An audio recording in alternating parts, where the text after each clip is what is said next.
नागपुरामधील लाडकी बहीण कार्यक्रमावरती विरोधी पक्ष नेत्यांनी आता टीका केलेली आहे। लाडकी बहीणचा इव्हेंट करून सरकारी तिजोरीची उधळपट्टी सुरू आहे। विजय वडेट्टीवारांनी सरकारवरती हा हल्लाबोल केलाय, तर सरकारी योजनांमुळे विरोधकांना पोट दुखी होत असल्याचं फडणवीसांनी आता पलटवार केलाय। सरकारी तिजोरीची उधळपट्टी करून लाडकी बहीण योजना आणून सरकार इव्हेंटमध्ये आता व्यस्त झालेला आहे। एकेका इव्हेंटवर 4-4 कोटी रुपयाचा खर्च सरकार करते आहे। एका नागपूर शहरामध्ये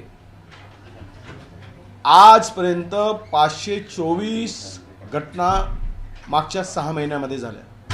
2837 केसेस जानेवारी 1 जानेवारीपासून तर आता 1 ऑगस्टपर्यंत महिलावरील अत्याचाराचा वाढता आलेख दर्शवतो आहे।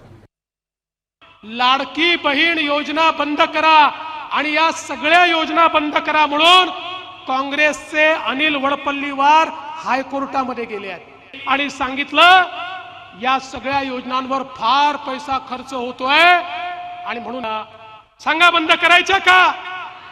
जरा तुम्ही सांगा बंद करायच्या का?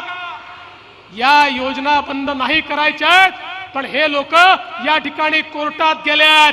या राखीची आण आहे, काही झालं तरी या योजनेवर स्थगिती येऊ देणार नाही। यांची नियत समजून घ्या।